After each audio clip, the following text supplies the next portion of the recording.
I think to me it will be very, very sad that you are here talking.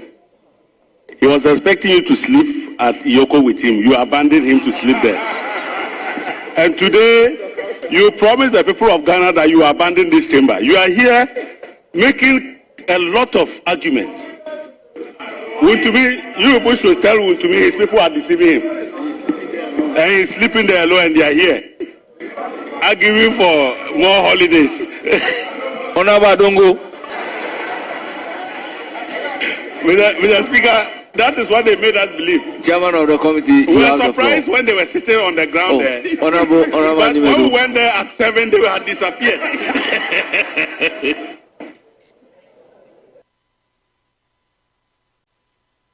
You're National Cathedral, $58 million in the Babasayano. You're Senipano, or your software, or your nano. Be Nipano, be or your piano, some and another mentiasia. You're Russian. Mabia, my country, say, at the end of Koye, Ntino Shishim, Ebasadia Ghana for your baby Hoyao. You're Russian. Baby, so watch Madame for Chairman Wine, Menkasa watching, and Brano dinner, and I'm so. Chairman Wine, Suffer on Channel Chairman Wine, Nana on Channel Chairman Wine, Ness a Sam Brano de Echo Baby. Osno Kukuko for when Rana Nano, who say, Nababa dump him, Echo Baby, and make Chairman Wine. And she be a boss Yakunyasa Panasampa Nampanasama Menkasa due process on Yajuma Sabio to a Becca Sabia Maya Bibino Nya Embrana Maho Kwane say and Yadashim Menkasa Sebefabi so I am MPP near Nababia o Freebia Ganani Menkasa Binom Beniachre and Quade and Quabuano. Nkohwesa ne na asem esitie na mom yewura minority leader eye lawyer kase baako afanyo marking honorable we embra ba ko yoko na ba ko boa benuano na nhu se ba bia na ote no na okurani na mempe because oyo panyin kase minority leader nipa nyina na bebe nyasa enimonyam no da opesa okọ baabi sa no nso no o mama sote mamma memrantia no de akonwa ayede adi nachi na okọ akwatena so ede amam na se be ya menkohu se baabi ya ote no na mekodi ho yawo na yewura maka ne sei pepe o ye no de yewura nsuro bia anim se usuro bi na wanye ne sani esipata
Jama'a assalamu alaikum wa rahmatullahi wa barakatuhu barkanmu da warhaka watan daren juma'a kenan ko da yake a lissafin musulunci wannan ita ce daren asabar amma dai mu da mun san shi a daren juma'a a lissafin turawa kwana 30 ga watan mai shekara ta 2025 wanda yake yayi daidai da kwana 3 ga watan zulhijja shekara ta 1440 da shida wato watan hajji ke na mahajjatan mu bangiji Allah ya kai su lafiya wannan shine ainihin shirin ma'auni.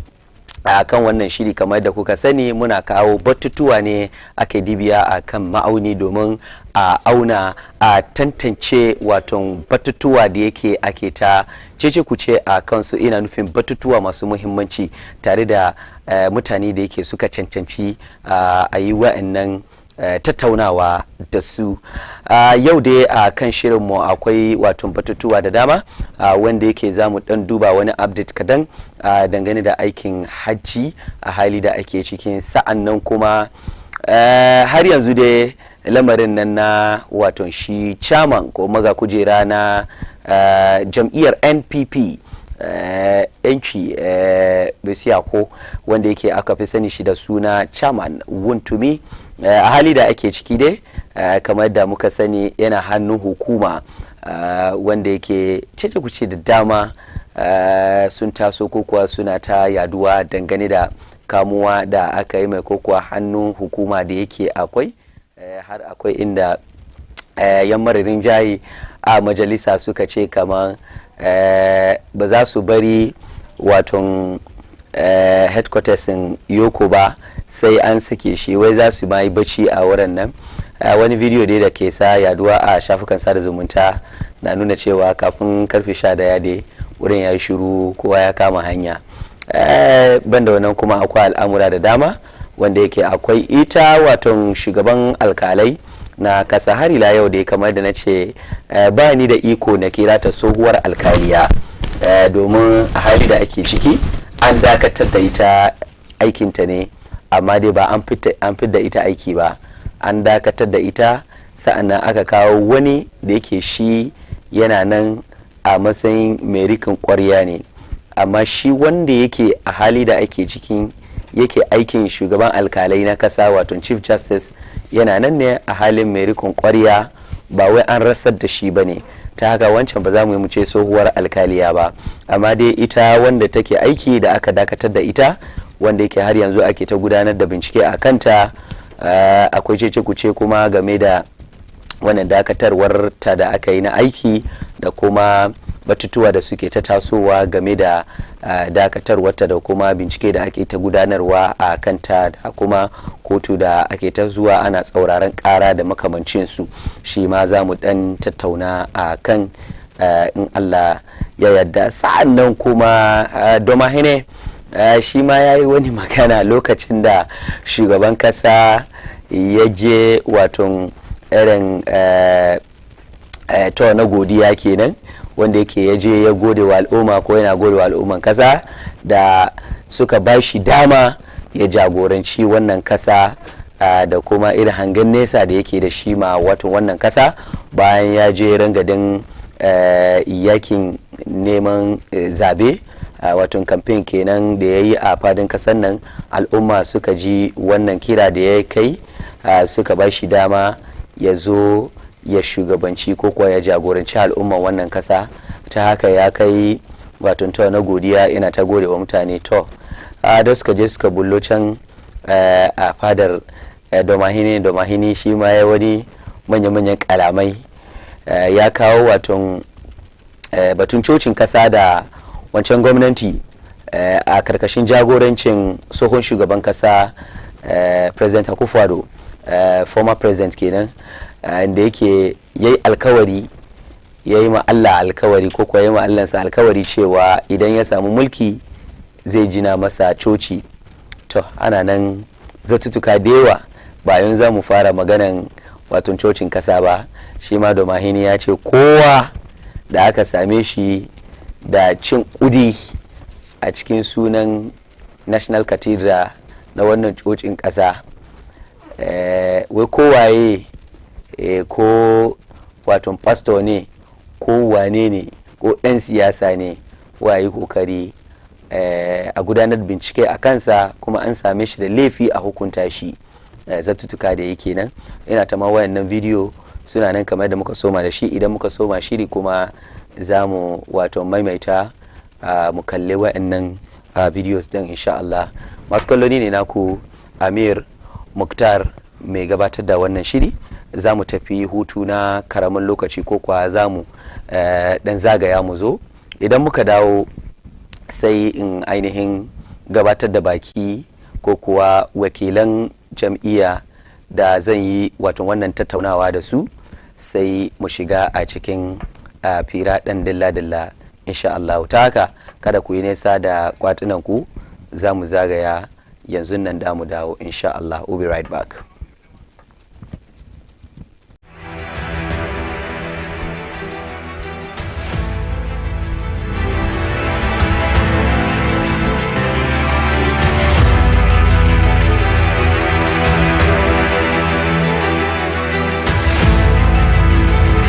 The search is on. Are you a Muslim between 18 and 30 years, passionate, driven and ready to showcase your talent? Baina TV proudly presents a unique reality experience, The Ummah Show. Are you ready to make an impact by reciting the Holy Quran, spoken word, poetry or public speaking, arts, design or digital creativity, innovation, entrepreneurship or storytelling?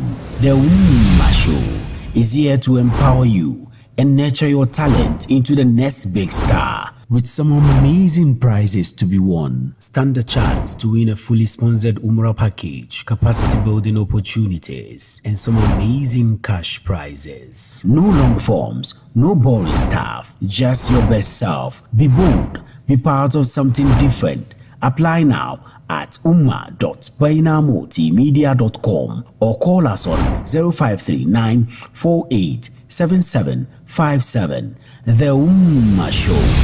Definitely different. Eid Mubarak, lokacin farin ciki, haɗin kai tare da adana kuɗaɗe ya gabato. Kana buƙatar kasuwanci mai amfani, sabbin kaya masu saukin farashi, ko kuma kana buƙatar faɗaɗa harkan kasuwancinka ta hanyar samun sabbin abokan kasuwanci, to kada ka yarda ka rasa wannan gagarumin tallace-tallace ta Eid al-Adha Grand Sales 2025. Idan wannan gagarumin kasuwa da ke hada masu kasuwanci da 'yan uwa tare da iyali ya wuce ka, to ba za ka samu a ko'ina ba. Ku bar mu tattaru domin shan bukukuwan babban sallah a watan Yuni. Ku sanya alama a kan kalandar ku, sabida daga ranar 5 zuwa 9 ga watan Yuni a West Hills da ke Weja a Accra. A daidai wannan lokaci kuwa a Kumasi, Jubilee Park, za a gudanar da wannan gagarumin taro daga karfe 9 da hantsi zuwa karfe 9 na dare a kowace rana. An kafa wajen wasa na iyali da ma kananan yara domin mun nishadantu. Wannan kuma duk kyauta ne ga jama'a. Naka kawai ne ka iso kai kasuwancinka ka kuma nishadantu da iyalinka. Ina kuke masu mallakar shaguna, masu harkar kasuwanci da masu shigo da kaya daga ketare, kada ku yi jinkiri, ku yi rajista a yau kan shafinmu na yanar gizo www.tradefairgh.com ko kuma ku tuntube mu kan 0244 469 451 0502 500-632 0597 423 304. Mu yi sayayya ba tare da kashe kudi mai yawa ba. Allah nuna mana ranakun lafiya. Assalamu alaikum wa rahmatullahi wa barakatuh. Ejidiyefo metumu nyina salama. Let the Bible and Quran Speak Organization eni Baina TV ena yede adesua eka nipa akoma adesua nso a eboro adwene ntiase so. Na saa adesua yi Bible ene Quran chire yi ebrɛw ɛwɔ Baina TV. Nyadade na me nso menya mmere na yensia konwa na yendosuko ɛwɔ Bible ene Quran mu. Na enkyerɛkyerɛ no yɛatodi sɛ ɔsom enkyerɛkyerɛ ɛwɔ Baina TV. Na ɛbɛyɛ mfasoɔ sɛ ne ɛbɛyɛ dankwa ma temu ada nkɔka mbreguofoɔ. Nti edu saa mmere na sia konwa na mesia konwa na me no yɛfa saa desua yi ɛfa mboa yɛ ɔsom enkyerɛkyerɛ. Yɛfrɛ me Sheikh Ilyas Abdurrahman. Ɔsom nkyerɛkyerɛ. This and every Saturday at 8 p.m. only on Baina TV.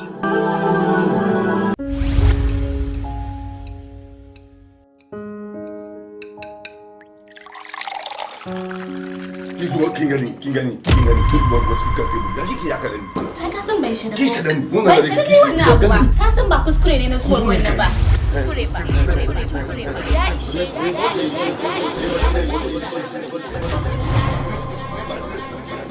A kowane lokaci aure ke zama shakatawa da zaman lafiya.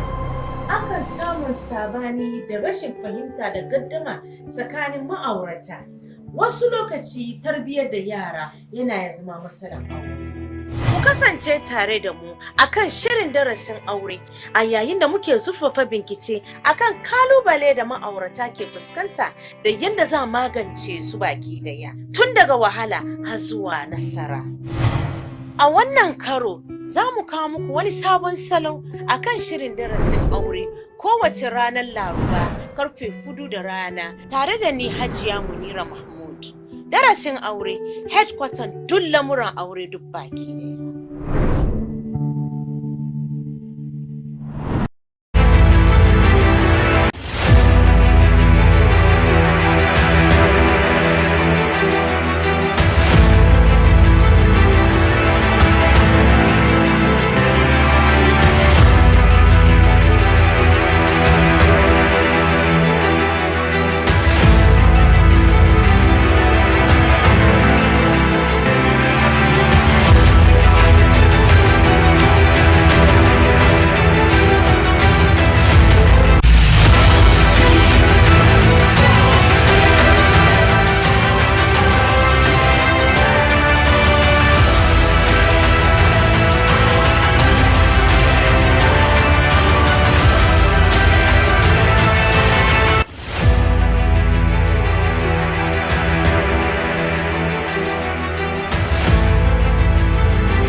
The search is on. Are you a Muslim between 18 and 30 years, passionate, driven and ready to showcase your talent? Baina TV proudly presents a unique reality experience, The Ummah Show. Are you ready to make an impact by reciting the Holy Quran, spoken word, poetry or public speaking, arts, design or digital creativity, innovation, entrepreneurship or storytelling? The Ummah Show is here to empower you and nurture your talent into the next big star. With some amazing prizes to be won, stand a chance to win a fully sponsored Umrah package, capacity building opportunities, and some amazing cash prizes. No long forms, no boring stuff, just your best self. Be bold, be part of something different. Apply now at umma.bainamultimedia.com or call us on 0539 487757. The Ummah Show. Definitely different.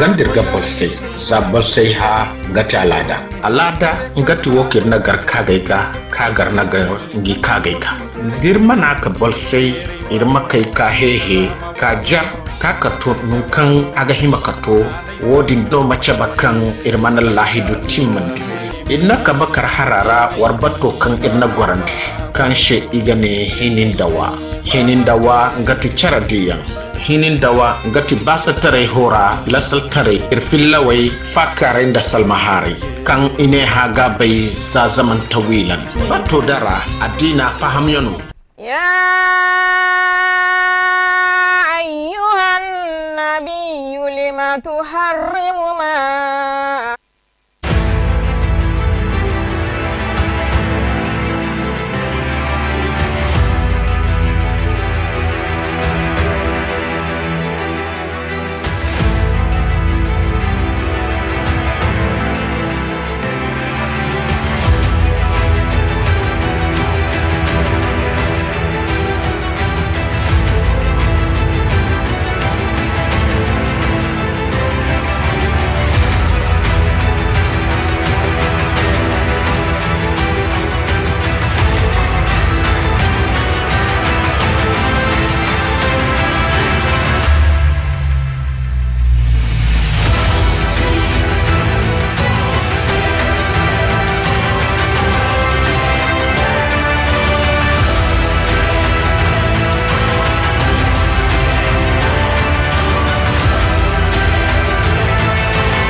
yanzu lokaci ya kai na gabatar muku da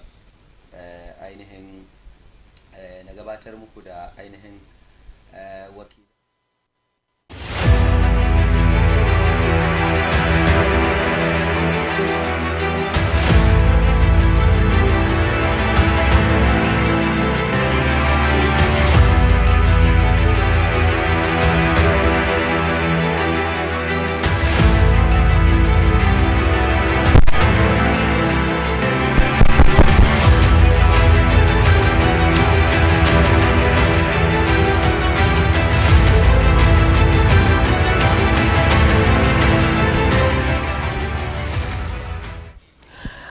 to jama'a sai a yi mana gafara kamar yadda masu magana suka ce wai na'urar bature ba shi da tabbas. Barkanmu da dawowa daga wannan zagayowa da muka yi, sai dai kamar da na muku alkawali cewa idan muka dawo zan gabatar da wakilan jam'iyyar siyasa ko kuma jam'iyyun siyasa da za mu yi wannan tattaunawa da su a wannan dare insha Allah. Badden soma da shi wakili na jam'iyya mai adawa jam'iyyar NPP wanda yake a hali da muke ciki dai shi muke tare da shi tukunnan. Honorable Sadat Yahya Bako wanda yake National Communication Member ne na NPP ko kuwa National Communicator na NPP. Honorable, ina kwana? Alhamdulillah. Ya garin? Alhamdulillah. Okay. Yaushe ka dawo daga Iyogo? Iyogo manya sun je wurin wanda ya kamata su je duka sun je wurin, kuma da ya kamata mu kama mu ko mu dudduba wasu up and downs duka mu kuma ta wannan fanni muka je, shi sa na ka gani nan da sauri. Isa za ka muna magana manyan suna Iyogo ko suna NIB? Wa'ansu na nan, wa'ansu ba su nan. Ai saboda rashin gaskiyan da John Dramani Mahama ke yi, shi yasa yau in ka tambaye ni wuntumi yana Iyoko ne ko yana NIB ne bayan fadi maka. Ka tambayi wani babban MPP yau ina wuntumi yake bai ce maka yana Iyoko ko yana NIB, saboda John Dramani Mahama ya order a boye shi yanda baya samayin da yake, dan ba wanda ya san da yake.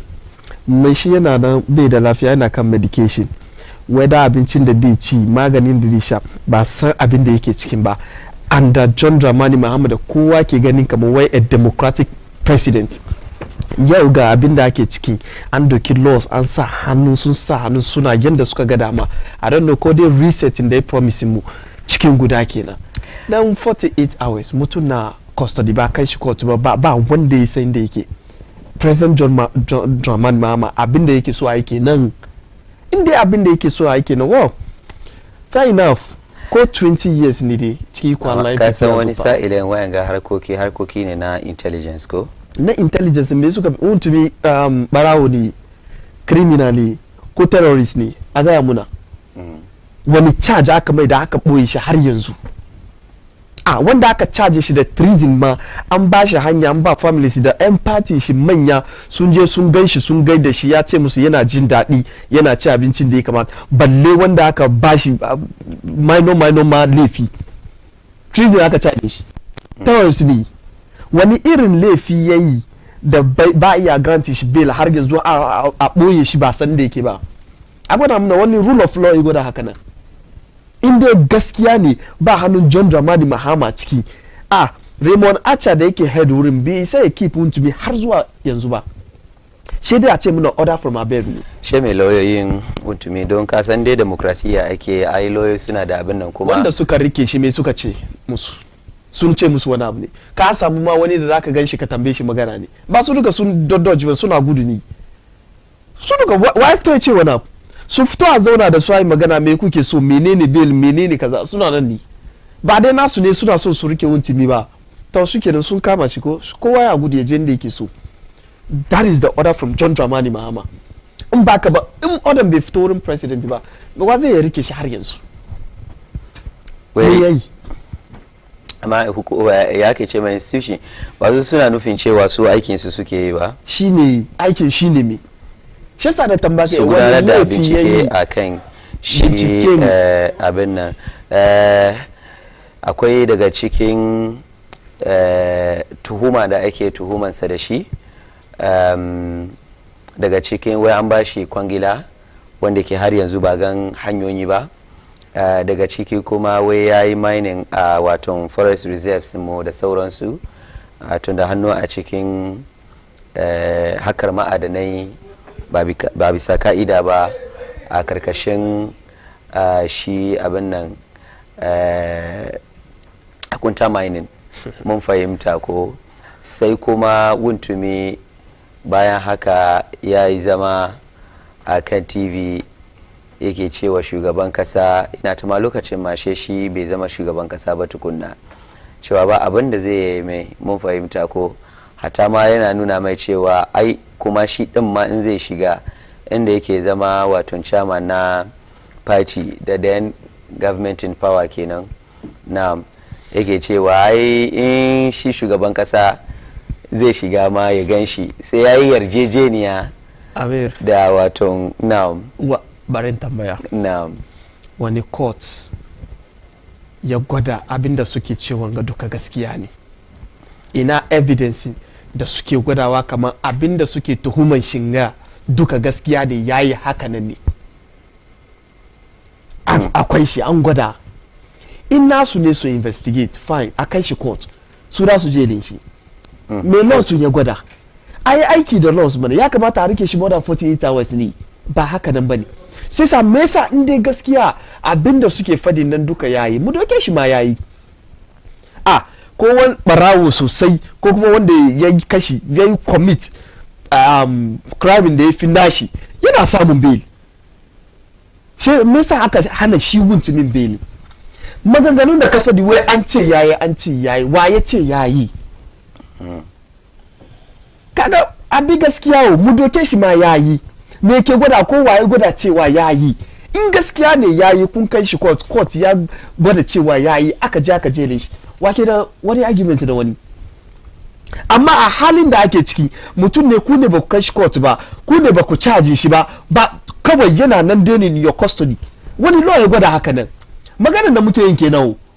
Kaga in dai an bi gaskiya ka'ida, in any case abinda ya ce suka ce wai cases ko charges da suka yi mai against, why fito yi wannan charges? CID suka yi. Dai jiya ko shekarun jiya ne kawai muna zaune muka ga Deputy Attorney General ya post kan Facebook wall shi wai laifuffukan da wuntumi yayi kenan. Ban san court da shi ko yana da nashi court ne da yake determine laifuffukan da mutane suka ban sani ba. In ba wannan ba wanda ya san kaman ga abin da yoko ko CID ko court ya charge wuntumi da shi. Akwai shi a gaya bin. Shi yasa yau Deputy Attorney General wanda yake Minister of Justice na gari ya fito ya yi post kan Facebook cewa ga laifuffukan da wuntumi ya yi, court bai fadi ba, CID CEO ku ba su zo sun fadi mana komai haka nan ba. Deputy Attorney General shi ya post wannan. To mu doke shi ma haka nan ne, shi yasa an deny shi bail. No, in dai haka ake rule gari shi ke na ita tafiya haka nan. In dai ba rule of John Mahama bane, rule of law ne, to dukkan abin da suke cikin yau hali da ake cikin ba daidai bane. Kace ya yi ta tafiya haka na wato kun zo kun rama kenan ko? Amir. Lokacin da aka kama, na baka misali ya sunan shi Koko Ayindahu, charging da aka mai treason. Kuma kowa ya san wannan treason da aka charge shi ya fi laifuffuka da aka ce wuntumin ga fa yayi. Amma ko shi wannan da John Dramani Mahama His Excellency ya bukaci ya gan shi, an ba shi hanya ya je da shi da Asedun ke cewa da wasu big wigs in parties sun je NIB nan no suka gan Koko Ayindahu ko ba haka kai ba. Shai yau wuntumi an kama shi ba ma caji shi ba, cikin iska muka ga inji Deputy Attorney General wai ga laifuffukan da yi kamar yadda ka fadi wai batun contract, batun galamse, batun menene, wannan laifuffuka ya cancanci a detain shi har yanzu ba shi bail ba je da shi court ba. Haka law sun ya gwada. Look, in dai yayi laifi har aka caje shi, ni ban zama nan in defend shi saboda court ya kama shi da wannan laifuffuka, me da ka ce? Amma here is the case, shi ne ba je da shi court ba, yana custody police. nan ga kawai an violate human rights shi an kuma violate the laws of this country governing this country ko ba haka yake ba inda John Dramani Mahama ya ce wa dai zo a reset Ghana dai zo a reset judiciary dai zo a reset the security system she wannan reset na shi muke ganin ga Amir shi da ita tafiya haka nan lokacin ko 20 years ne ko 10 years ne ko 15 years ne crime has no expiring date ko waye laifi treatment da aka melt to wanga mutum masa ba kowa ne ce maka ai ta tafiya haka nan ba haka NDC John Dramani Mahama ke so ba ai ta tafiya haka nan kai ya sake shi ya jelin shi ya mai duka abinda NDC and that John Dramani Mahama da su yi da wuntumi su mai ai su ke rike da power yanzu ko su mai kai ka ce mun zo mu rama amma su mai ai rule of law ake yi ko rule of John Dramani Mahama in dai resetting da yake yin ga shi muke ganin nan shi da MPP ya fi shi ya reset kenan mu reset da kyau muna da wato wakilin NDC Honorable Abdul Samad Bandawo member sadarwa na jam'iyyar NDC. Honorable Alan traffic ya saka gaba ko ka san trafficin Juma'a ne a given Juma'a ya kama ni hanya to shikenan sai ya ruku ai yanzu dai in dai traffic ya kama kama ba damuwa don fuel na an rage ko me don ai da an kace traffic ya kama ka to she ka san kaman ka sai fuel mo to wannan dai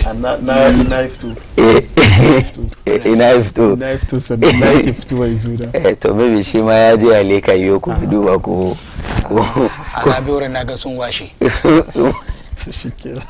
sun je NIB ne sun je NIB sun je NIB don mutanen da ke cewa an wase daga Iyoko ba su da gaskiya suna NIB na'am so an kaji zatutuka da honorable yayi game da kamuwa da aka yi wa shi chairman na NPP na Ashanti region Wuntumi honorable na magana cewa ai in mutum yayi laifi ma ana kawo sa ne gaban kotu a zuwa saurari karansa a gane shin abinda ake tuhuman shi da shi lalle ne bincike ya nuna cewa ya aikata ko kuwa bai aikata ba kuma in ka saurare shi da kyau zaka ji cewa yana cewa ai a matsayinmu na kasa da muke alfahari da demokradiyya bai kamata a ce an kama mutum fiye da awa 48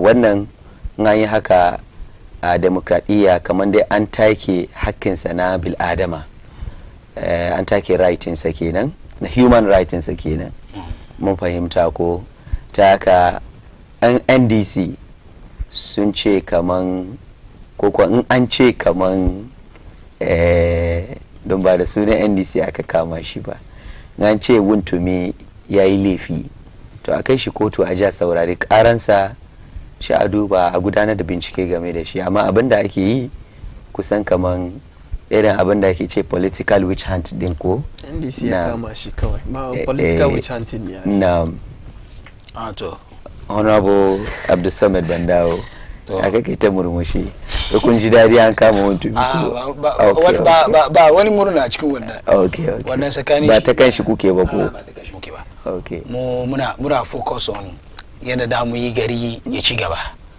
yadda economy dai ya saya akan kafarsa mutanen Ghana su samu sauki a tafiyar da lamari so batun Wuntumi is not abin da NDC za su zama su dibiya hankali su akai don na tsakanin shida wai mai hukuma ne law enforcement agencies waɗanda law sun gane ya ba su opportunity su yi wannan to ina ga kamar ma ina jam kan so da farko she isa daga gaisuwa ga masu duba mu da kallo masu kallon mu a yafe min don hausan mun nan ne ka san a dole ka san wanga dan da ka zo kai zama shi ne kai she ka koyi hausan a gane ko a shi kenan kalma ana kan shi guda na'am she mu isa daga gaisuwa zuwa gari su sannan kuma neme gafara kaman nazo late kamar da na faɗi traffic da dai kama ni an yakara amma abin da ke cikin ne ai police da ya kamata su direct traffic ga dukan su yanzu aka suna sare wudu sun ba su aiki ai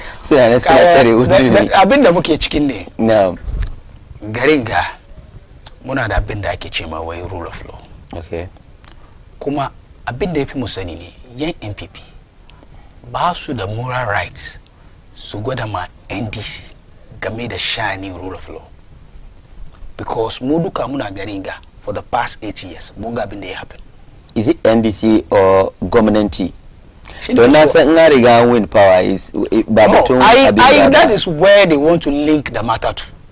National opposition. Yes. Ka gane ko even that time no su ba za kira su MPP kuma ba ana kira su opposition. Yes. But kuma wanga ya the government was formed by the NDC because the NDC won the NDC win election. No. Ko ba haka. Amma yanzu yana zama gwamnati na kasa ne gaba daya. So for government for both the NDC and the MPP ko ba gane. Ai saboda ya dan ci discussion da muke having ga nake put wannan in context na gane MPP ba su ya su gwada ma NDC in ya zo game da shanin rule of law okay because mu duka muna garin ga 8 years mun ga abin da ya happen me ya happen fara kidayewa akwai lokaci mana muna da lokaci sosai kuwa muna da ga aka je daje election a by election aka send tags macho people waɗanda dai suka zo yaran je ba so use word takaddarai amma wai security personnel ne suka zo suka yi mutane barna wurin wasu akwai wanda har yau bai taka kan kafan shi wannan aka zauna aka aje commission ya fito da report ya ce akwai waɗanda yafi da suka yi abin yafi a charging su me aka ce and the government ya fito da white paper me ya ce oh it was provocation member of parliament na wurin an mare shi. That is what we witnessed. Abinda muka gani under MPP. MP yau Gumwa no I think Aguna is I don't want to be wanganga na kaswa. Ita na koyo. Na kaswa is Ewutu Senya East. No, Ewutu Senya. Wani lokaci ita da Hawa Kumsi suka samu wani wanganga. Wannan bai kema arrest ba aka arrest da ke ta CID. She was a breastfeeding mother. Tana da wani lokaci. Yaro ma bai ke wata biyu ba. Aka wanganta CID office. Ta kwana overnight. Ba ta bail ba. So in dai da gwaggwada examples. Amma abin da muke so gwada ne, abin da ke happen yau ba ramawa bane yau. Yau gan da muke magana ga want to me an ba shi bail. There's a bail condition. 50 million Ghana cedis. Ba shi na kace ko ya je ya sayar da busa fini shi da abin ga. The members in MPP da suka bari parliament suka zo suka zauna a kasan nan 88 nan ba su start surety for Untumi. A raise 150 million Ghana cedi a bari ya fita. 50 million Ghana cedi. 50 million ba sai ce so. Wai MPC na duka an gama su ma ba su biya. A wace so da kuma wai muna garin ga kagan abin nan muna garin ga shi Untumi don kanshi. Ya zama kan radio ya ce shi na so ya je sai Chelsea Football Club in ya zo ya zama kan radio ko kwa kan TV ya ce mana kaman gashi so wasu manyan NPP da it's very unfortunate ga honorable su muzamne kasa duka da adawa da kamuwa da aka yi wa ainihin okay I can see Jerry kenan ko na weja ko weja gbawe shewa ke zamne cikin kujerar nan deputy afenyo makin okay deputy afenyo makin na parliament ba okay so ita ce mana deputy minority kenan ko okay ita da ba ta zama kasa ba no sorry ita ke can kujera can na okay ni na kusa kusan ga nake fada okay so ga honorable su mu masha Allah ba easy bane it's rather unfortunate so unfortunate kaman in solidarity ne abu ya kagan kaman abinda muke fadi wa kagan na'am garin okay so in solidarity ai mun je election Ashanti Regional Chairman lokacin da ake na ai protest suke lokacin da ba wai ko da gangama ne sorry okay bari ta right lokacin da daji election 2024, Ghanaians were profound. And the Akai research based on Ababendeke happened under the MPP administration, under Nana Akufo-Addo.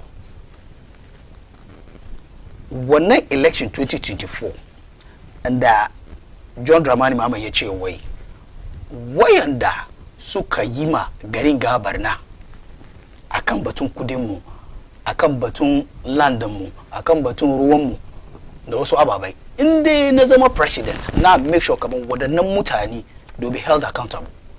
Wannan Ghanaian suka ji suka ba John Dramani Mahama an overwhelming victory. Unprecedented. Bai taba happen ba. Victory da ake tabin a kan yanzu. Har yanzu akwai sabani akan victory. Bai taba happen ba. Har yanzu da akwai sabani. Election da Mahama yi wi. Ba wanda taba irin win shi.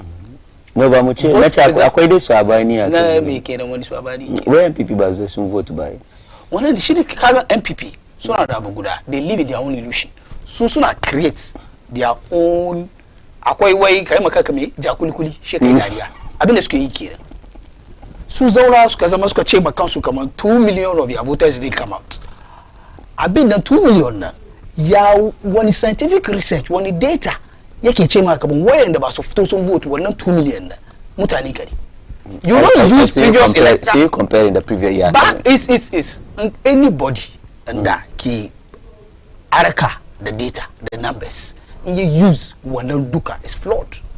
Okay, she when mutane suka ba John Mahama dama. Mutane da suka fito suka vote wannan election. Okay. Shikenan. That's all. Anybody who tells you, because in the Kazama kai wannan calculation, it will tell you that 2016, Mahama voted the Mahama is 2012. Okay, was more than what he got in 2016. Share this was show. Oh, Muma da muka calculation 1 million mutane mu ba su fito sun vote ba. Esa muka lose. Whenever you go and look at every lose na lose. Election numbers what on the score of votes. That's what determine who wins. Okay, go on lose. Go on lose ni. Amma an ka zauna kana create makanka wasu ababai aka nan ne. Wongogo ne. Aka nan. Shi yasa MPP abinda suka yi reflection menene ko abinda suka yi yanda suka abuse ko wanne go ne. Yanda suka abuse laws in Ghana. Yanda suka run down economy mu. Yanda suka run down our judiciary. Shi ne da je election Ghanaians suka ba su wannan verdict, but mutane ne da ba su ganewa still suna live cikin wannan illusion. Amma baka ansa zancen shi nan ba da yake ce ɗan lalle kamar yadda ka ce John Mahama lokacin yakin neman zabe ya ce in aka ba shi dama dukkan wanda ke da laifi ko kwa hannu a cikin barna na kasa za a gudanar da bincike a kansa, in an same shi da laifi ko an same ta da laifi a hukunta shi ko a hukunta ta. An kama untumi, me yasa ba kai shi hukuma a je a yi bincike a kansa in an same shi da laifi? Abin da yake yi ana ta sare a kai shi nan yau wai kaza ina yoko ina NIB yana kaza yana ababen da ake investigate want to be on nan da ka kira akwai fraud ciki, akwai causing financial loss to the state ciki, akwai damage to the environment. Wani cikin ne fraud nan na kwangila da aka bashi da bai aikin nan ba. Bai aikin ba. Akwai causing financial, akwai international crime ma ciki. An ce it's an allegation. Until you are proving no. Kasan for the sake of the platform na ke ce mu ce an ce. An ce shi ne ce. Wayannan ababai aka aji. Wannan yasa ake investigating shi. Kuma mu duka mun sani in aka kare mutu aka ce da ba shi bail. An ba shi bail. So that later an processes for court. To yanzu da a ba shi bail din a gudanar da bincike. An ba shi bail on condition. This something no condition kuma. No, kagan su ke create MPP ke create wannan narrative. The thing is that an ba me shi bail. There's a bail condition. Meet the 50 million Ghana CD bail, and you left to go. Because irin mutum, there's a polite way of telling somebody no. No. But it's like it's way. Look, now gravity kuma kagan state institutions, Yoko, and CID, and the BNI news suka sake shi NIB. It looks like a bank. Yeah. BNI shi na da ban tsoro in ka kira. So NIB, all these investigative bodies, there is a reason why suka bibiya wannan 50 million Ghana cedi kan Wontumi. Dama ya fito wai zai sai Chelsea ko. Ba wannan ba. Okay. Ba wannan ba. Somebody in da inda aka duba in suka investigate suka duba the alleged international crime they commit. And you duba che this guy may be a flight risk or this guy can abscond. Yeah, Jakpa. Based on next 8 years school. Based on wannan abu. She sa ba zauna. Ai ba an zauna no ne aka guess biya 50 million Ghana cedi. Kuma ba ce a biya fiscal cash. One of the things da ma ababen da yafi mutane su understand ke da. It's a surety. So gwada muna assets ababen da kake da shi inda dai ke wannan 50 million Ghana cedi. Ko kuwa wasu da ke da wannan assets inda dai ke 50 million Ghana cedi. Mun saya. Farko akwai rahoton da ke nuna cewa da Bawumia ya abin na ma lauyan shi na nuna cewa bai da labarin wannan. Na ni da kai na karanta wannan. Kaga wannan rahoton. Na ga wannan kaman. Shi da kanshi ya fito yayi ma party members magana kamar su yi ankure an duba yana da daga baya aka move kuma suka zo NIB. So ba wani ya zauna ya ce inda ana yin ruling John Mahama da John Mahama is not interested in getting Wontumi behind bars. Wontumi ya zama for the past 8 years. Yana zama yana denigrates John Mahama. John Mahama never had this time. So it's a rule of law that is working. It's not rule of John Mahama. Ameer, kaga bari mu da kamu gaskiya. Ya min dadi ya rezo ngai shi kuma ba gaskiya bane John Mahama na da time Wontumi sosai. Gashi yana yawo yana can ya ji hadu da domaini ai shi yana ta yawon shi. Yana yawon shi. Shi ya zo ya saya NIB. Ko shi ya saya Accra. Aba kai ma look kaga batutukan duka da especially na ayewa sunnan.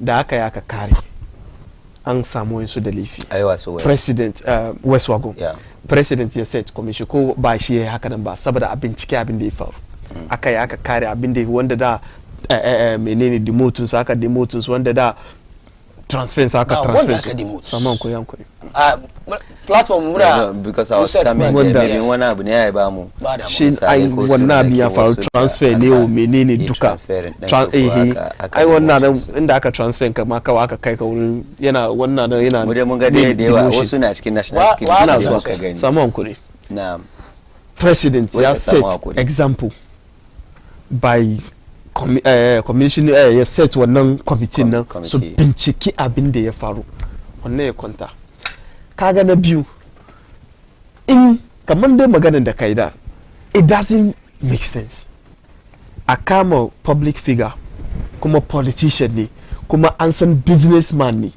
ba kuma just kowa haka nan bane a regional secretary of the biggest opposition party yanzu haka who has been in government she wai ka zo har yanzu ba san inda yake ba ko ka detain for over 48 hours na farko kana cin zarafin shi kana kuma ya ake cewa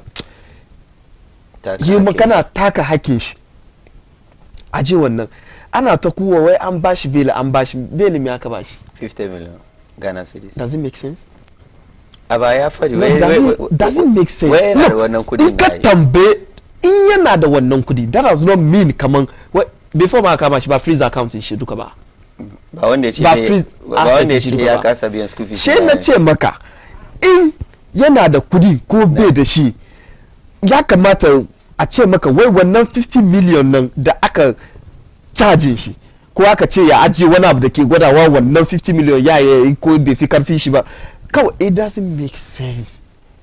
Which of them like the 50 million shi ne ke gwadawa ya wai za ka kama mutum shi a ce mai shi kaza in ba su son su ba da belin shi su gaya muna ba su son su ba da belin shi ba ta da su boye behind 50 million but in any case ina yake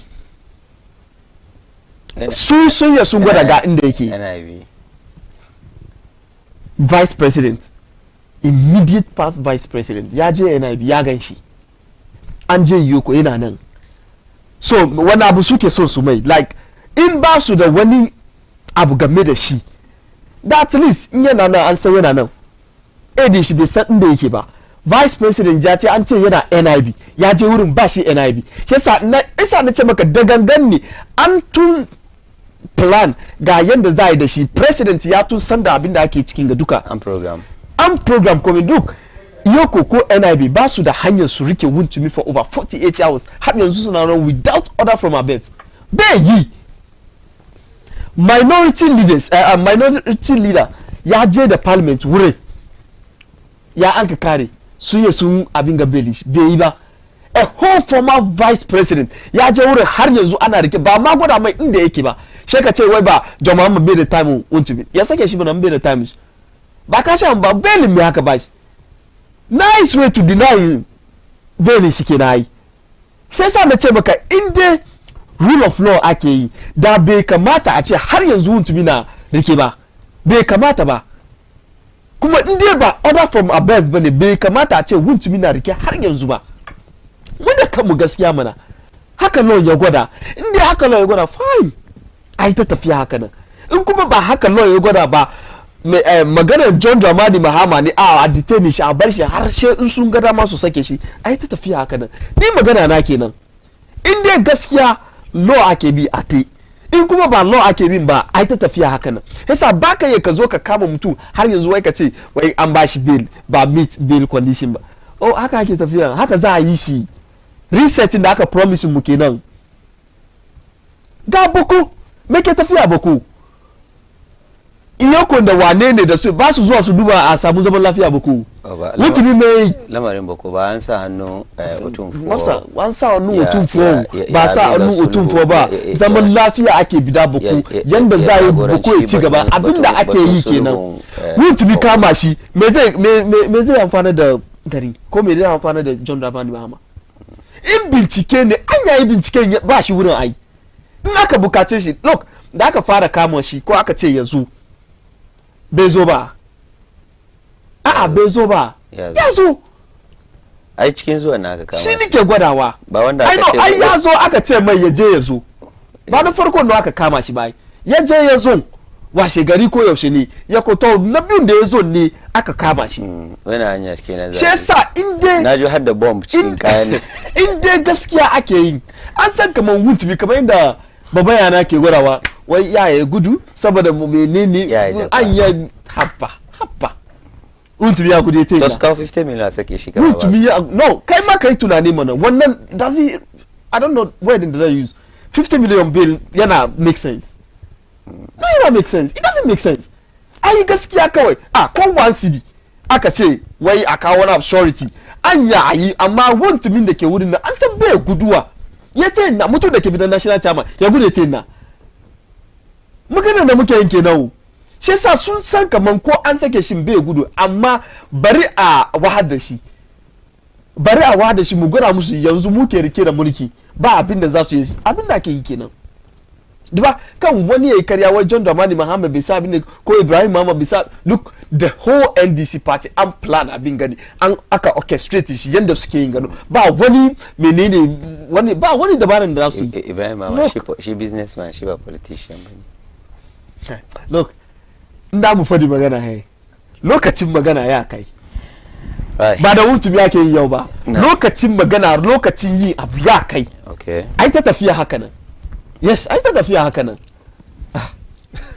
honorable akwai wani shari'a kai wannan shi mu je kan issue da kaga abin da ke the thing is that suna kokari ne su drag John Mahama into the scenario kuma ba haka nan bane yau in dai da mu yi magana batun John Mahama bai san da zama so opuni lokacin da aka kama shi it was order from Akufo-Addo opuni da aka kama shi ake try shi for cocoa board issues nan wani lokacin da Akufo-Addo ya ce aka kama shi muna nan garin ga an attorney general ya kira somebody in court ya fira da shi yake coaching shi abin da zai yi har ya fadi mai kamar ana bani pressure ne saboda in jail to force muna gari ga wannan na babar ka mun ji so in abin suna zaunawa suka zauna suna fira kaman they when they were there everything was going on well. Look at Musa, the human rights of the MPP, the record is so bad, and the verdict was in the elections, everything was there. So I don't know, it's like one political party named ba su zauna su analyze su san menene ke tafiya, suna su dai yanda su suka ganshi aka dani, in suka je suka hit wall sannan da su realize kama jiyan da suka je Iyoko ba su wucewa so guda su suka fara shiga lori suna wucewa, shi sa suna nan ne I don't know ban so muna kan wangaga su shirya su zo da haka suke, shi sa in aka zama aka analyze wasu ababen mutane da aka yi kama da akufu adonna wannan shi nake cewa kamar John Dramani Mahama is too focused ya bar garin ya ci gaba dan ya waste time shi kan Wontumi. Shi ne ce da on countless occasions Wontumi ya zama kan TV da radio ya make disparaging remarks about John Mahama. John Mahama bai taba cewa ya respond one. No, he had the power to sue him. Couldn't he have sued him? So, John Mahama ya san kamar ya zo san power ne. John Mahama shi ya san gobe ne. Ya zama ya san gaibi ya ce wai abin da yake mini ga ka ku damu. Na zo san power, in na samu power ga abin da dai mai. No. In wani ya defame ka, in kana da lokacin shi. Ana sue. Mutane su sue mutane yayi. Su sue mutane.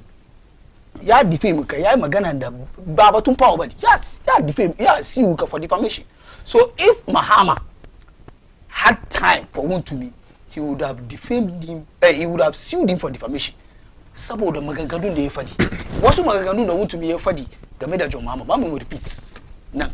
Shi yasa in aka ce Iyoko CID sun kama Wontumi for wasu laifukan da su suke ga kamar yayi suka bashi bail condition.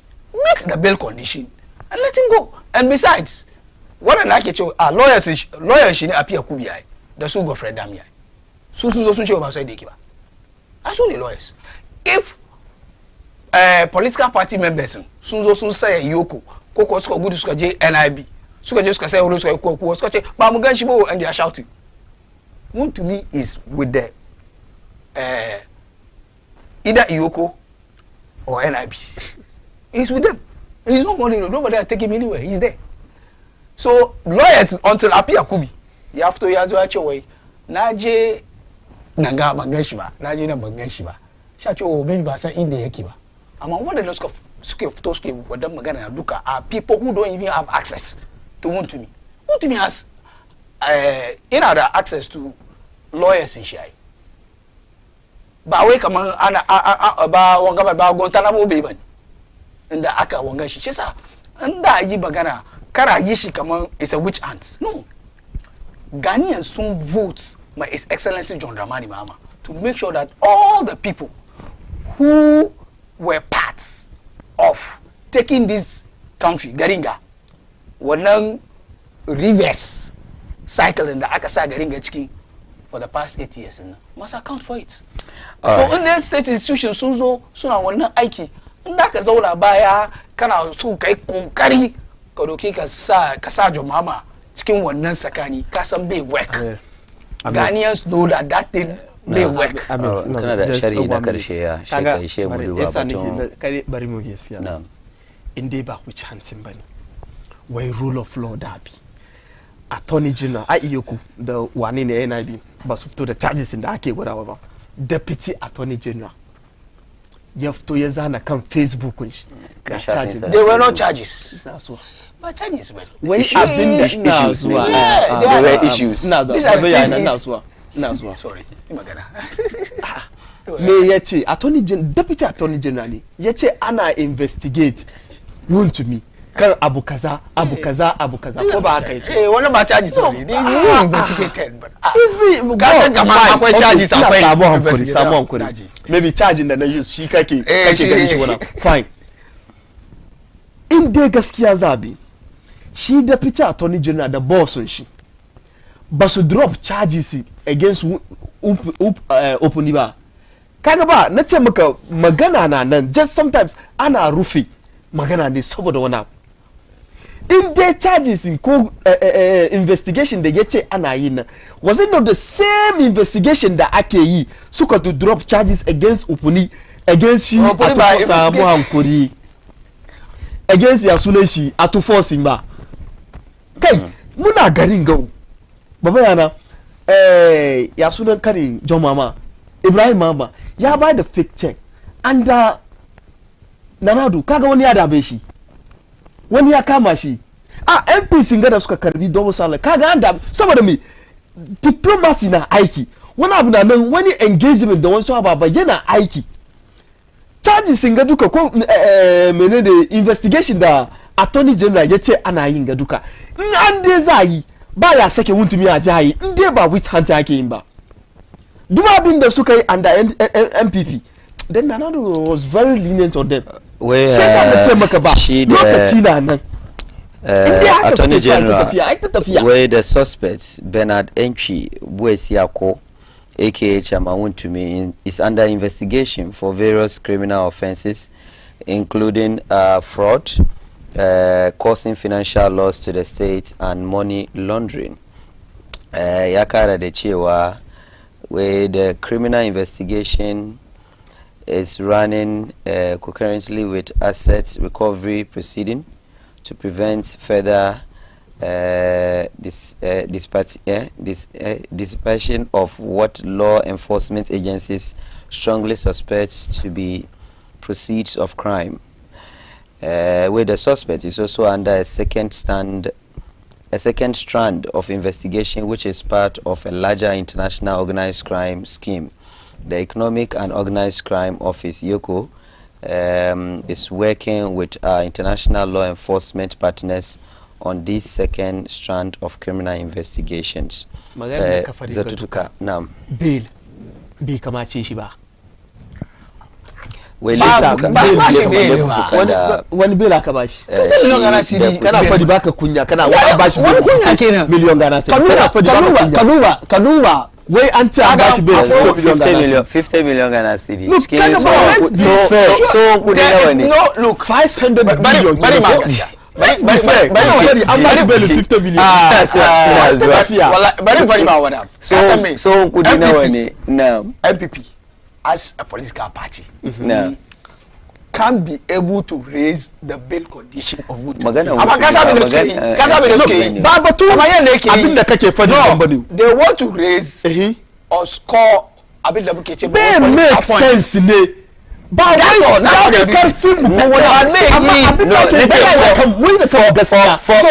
the sake of EIM da ke gida kana ji na for the sake of EIM da ke gida yanzu 50 million Ghana su kasa wani na nan bai ganewa shi dai mun fa jikin tsohon kudi shi ke kuwa kamar yana da yawa shi sa maybe kira iyaye kira ma old cikin tsohon kudi 50 million Ghana cedi so kudi nawa kenan kaman ko 500 billion so 500 billion ba sauki bane.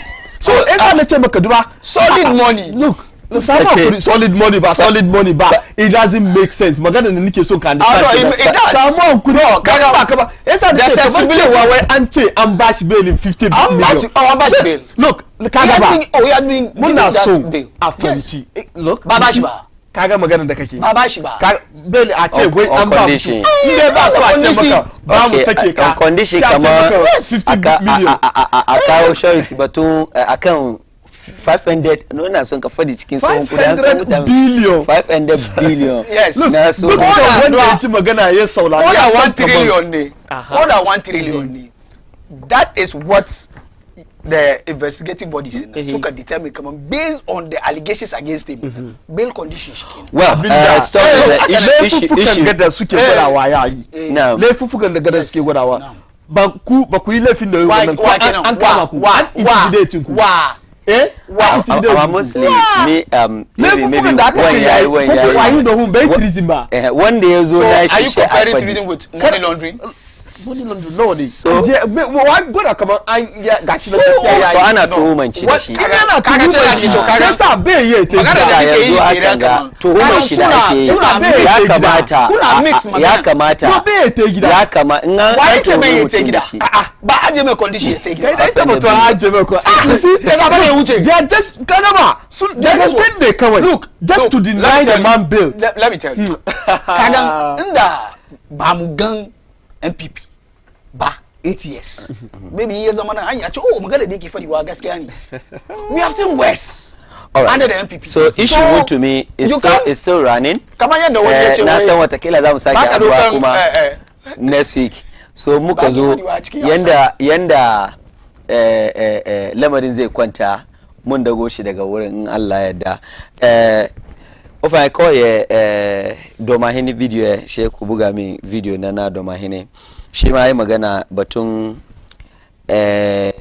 National Cathedral. But before that, when they say good evening, please ask the MPP man, was he in Togo when the MPP were arresting journalists just because they were speaking the truth to Ghanaians? Da sheka kara suna na king journalists da kuma abin da suka abin nan to. When ce Muhammad Abdul Karim ya ce salamu alaikum Baina TV wa alaikum salam wa barakatuh. Wannan kuma Muhammad Abdulkarim Ameer Mukhtar, may Allah bless you, Amin ya Allah. This is your brother Tashaman Muhammad. Okay, Muhammad Tashaman na gaisuwa. Allah ya kiyaye kai. Ku ci gaba da kallon Baina da kuma al'umman Ashama gaba daya muna gaida ku al'umma mai albarka. Na muna ta ma video mu na Domahine da yayi magana game da yake National Cathedral. $58 million ne be ba sai. Dewra. Senipa no oya sofu oya na no bi nipa no bibi oya bia no saa mana na de mentiase ye wura hwehwem ma bia me kan kiro se ade na nkoye nti no nhwehwem e ba saa de aga na fo ye bedi ho yawo ye wura hwehwem ba bia se wachi madam fo chairman wan me nka se no wachi no embra no de na enam so eye chairman wan a sọfọ ọnchane chairman wine nana ọnchane chairman wine na ẹsẹsẹ mmira no de ẹkọ baabi ya. All right, so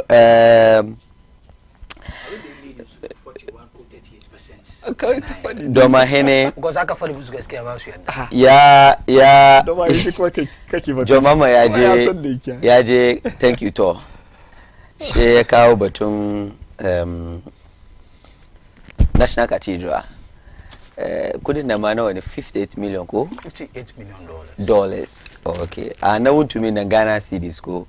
Shi $50 million Ghana cedis. Okay, wanga dollars. Bai wani ma. Wasu lokuta ana kiran kudaden shiga ce wani wasa ake yi. Okay. So wancan $50 million na shine cikin tsohon kudi ma $50 million Ghana cedis shine $500 billion. Okay, wangare shi dai muna magana abin nan kenan. So $58 million. Domahini ya ce shi ma yi kokari a gudanar da bincike. An gudanar da bincike ko waye ko pasta ne ko waye a hukunta shi. Yanzu a cikin campaign NDC John Mahama severally ya yi magana ba so guda ba so biyu ba batun National Cathedral. Kama in ya zo ya gudanar bincike in aka yi binciken a yi abin da ya kamata amma kusan kaman har yanzu ba ji komai ba mun ji issues sun ora mun ji menene har aka set committee aka je aka yi menene aka zo amma kusan kama ababin nan they were just campaign promises and Domahini yana kara tuna mai. No, National Cathedral kaman an prosecute waɗanda suka yi wannan barna akan kasanga. Wannan ba campaign promise nan da an dai fadi dai bane. Abinda yake nan waɗanda suka yi wannan abu hukuma ya yi ya dance aikin shi. Yes, aikin shi akan su. Na farko shi Keno Foriata. Wanda ya zama finance minister ya release waɗannan funds for waɗannan ababai. He's supposed to appear before OSP. Wai bai da lafiya yana wani gari yake dai ba mu sani ba mun sani ba shi Ghana. Bai da lafiya ko wai bai da lafiya ka san wai bai da lafiya. These are two different abin ga bai confirm kamar wai bai da okay. Wai bai da lafiya. Allah ya bashi lafiya amin ya Allah wai bai da lafiya shi sa kuma da OSP yayi min shi dibiya shi kan wanted list shi lawyers shi suka zo farko su ma kuwa ne kamar me yasa da dibiya shi kan wanted list bai da lafiya ne kaza kaza daga baya shi aka zo aka yi magana yadda ya kamata shi OSP ya ce okay tunda da ya make a promise kamar ya zo he was supposed to come end of this month today is 30th yeah shi aka cire shi kan read and wanted list aka gan kamar lokacin da ya bayar ma ya kusa ma bai zo ba shi aka extend aka bashi June 2nd kamar that is the day you should report to the OSP to June 2nd muna magana ga sauran bayan gobe kenan OSP ya ce in dai bai zo June 2nd Tuesday kenan Tuesday kenan in dai bai zo ba ya koma back ya dibiya shi kan wanted list because that means ya feel ya zo before a law enforcement agency don bai samu lafiya ba fa a wannan tsakanin shi da OSP kenan abin da lawyers shi da su je don mutum ya je jinya sai bai samu lafiya ba sai ka ce dole sai ya zo yau ai jinya na hannu Allah ba da ai muna da first wannan ne first ne Saturday Monday ko yes Sunday ne first so I think that they lawyers shi inda bai ya zo ba wannan tsakanin lawyers shi da OSP kenan yana da su negotiate kara dibiya shi kan wanga wannan maganar su ne amma abin da ke cikin ne $58 million na yau shi attorney general da kashi ya magana kai yace dockets the $58 million national cathedral issue is ready so waɗanda da su je su ansa sun ansa an mu duka muna garin ga yadda from 2021 economy garin ga yake tafiya yet wani ya doki kudi ya je sank cikin wannan abu for no work done ai ma da an yi cathedral nan ma aka kare shi maybe magani suka kuwa suka ce oh ba mu need amma an yi kana gan kamar an yi wannan ma the argument may be a bit reasonable kamar oh amma an yi yayi amma abin ba yi ba for economy da ya zo ya kai lokacin da ake ce mai junk status economy da ya zo ya kai ba mu ya muje mu nemi rance because mun zo ba mu ya mu biya bashin mu shi a doki kudin gari a je a biya ko a ja wannan barna but nothing to show en ka duba wasu investigations na ma wasu ma sun use wannan national cathedral kai mu na national cathedral engage in other crimes wannan pastor da ake kira shi Reverend Kusi Boatin ko kuwa Edujenfi you don't even know which one is his name because he had two identities akwai kudin da ya cire aka duki aka sa cikin wani account a company da aka form just within a year and aka tambaya ya kudin da ya ce he gave a loan to the National Cathedral Secretariat so the money was paid back to him wasu ababai da bai in ka zauna kai tunani kana gan kan ganga abinda ake ce mai wai create loot and share an zaune ne aka plan shi sa the National Cathedral issue nan kowane ne every reasonable Ghanaian ya san kamar wannan abu in particular wadanda suka yi wannan ya fi a prosecutors in kudin nan ne da ya retrieve ma a karbi ko ba ya karbi duka ba kadan da kenan da a karbo a kawo if possible if possible and they should be jailed ko wane ne wannan because it is in ka zauna kai tunani wani shi ya je cikin wangan shi ya ce wai shi da ya ma Allah alkawali kamar inda ya zama president ya wanga National Cathedral no problem ai shi Allah ya ansa kiransa Allah ya ansa kiransa wannan shi ma abin da ya believe in kenan ya ci da 1 million votes yes and the kazo da aka yi bai kima 1 million ba it was 900,000 plus bai kima 1 million ba kusa da 1 million okay John Mama ne ya ci more than 1 million she aka san kuma koyo haka da ne record is breaking yasa ka san kuma ya break haka kora cikin ba wani ne ka tafi ya ba wani ne okay so shi ya zauna cikin waga shi wannan alkawali shi ya samu ya zauna ya zama president shi ya je dai gina farko da was a promise kaman ba state fund da use kagan kaman an ma promise aka je daga bayan da ya bincika ashe state funds ya shigo ciki muna nan gaga Akachi, look at the land, that prime land. Naka estimate the cost of that land alone. I 50 million. It is over $70 million. Wannan wuri na buildings da aka break, aka kawo wannan wuri. And in ka duba wadansu justification. Look, National Cathedral. In ka je Côte d'Ivoire, Ofoboni, ya gina wani basilica. Wani lokaci. Basilica. Yeah, still there. Yeah. Maybe Kataba visit. Okay, so that's the project inside in National Cathedral in Kenya. Wow. Asha aiki wurin. An gina rami. Yeah, akwai kuma cranes restaurants. Yeah. So an yi aiki. The basilica, yes, Wanga is an old video actually. Basilica, I think, is he former president,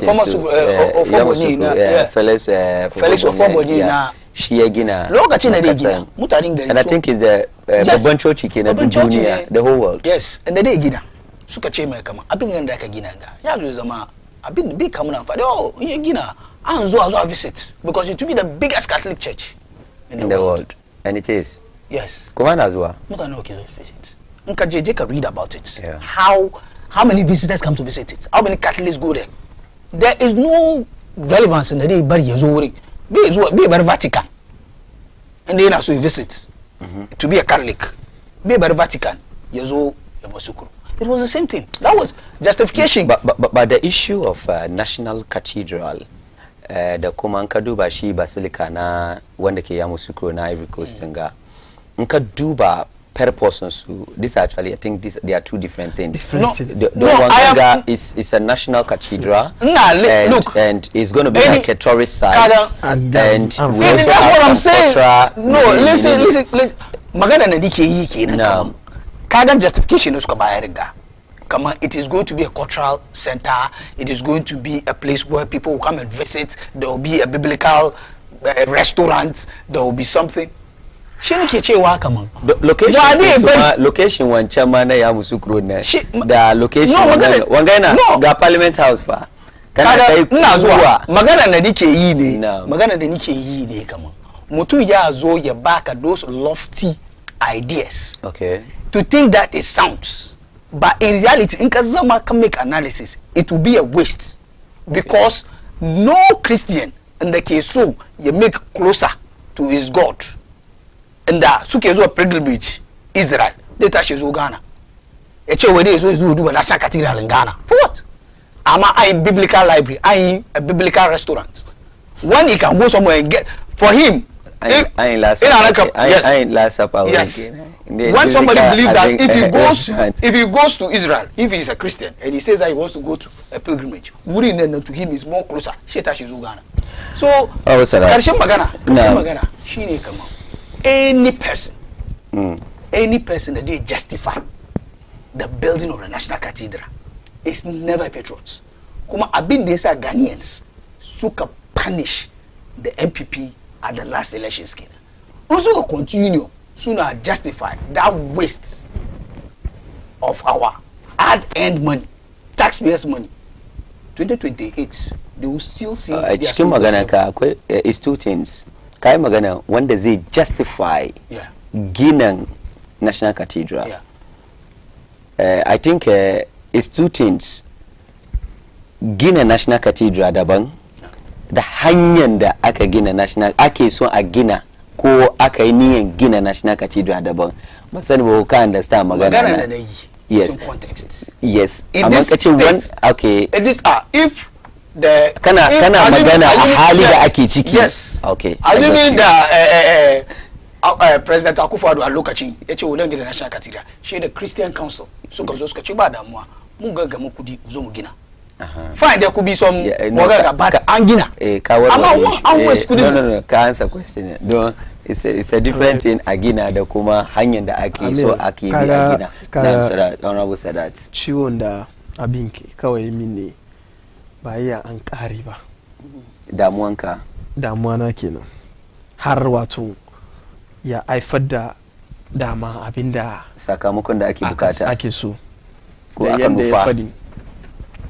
Da abin da ya fadi da menene da kasan kuma ya zo ya zama kaman ya ake cewa wani da ake buy da rent kana da program da su menene duka yasa ni ce ya yi min ciwo ba iya an gama ba da wurin za a gani in an waste kudi ne ko ba waste ba na farko kenan kaga maganan domahini in ba dan ya zama branch communication officer na NDC ba da maganan da yi ba laifi ciki kama ya maganan da ya ce ina support magana ya yi magana a matsayin shi nake gawa maganan ok haka kace amma in ba dan ya zama branch communication officer na NDC ba da maganan da yi fine saboda batu accountability yake both parties ba wanda bai campaign kan accountability ba amma a aiwatar da shi shine magana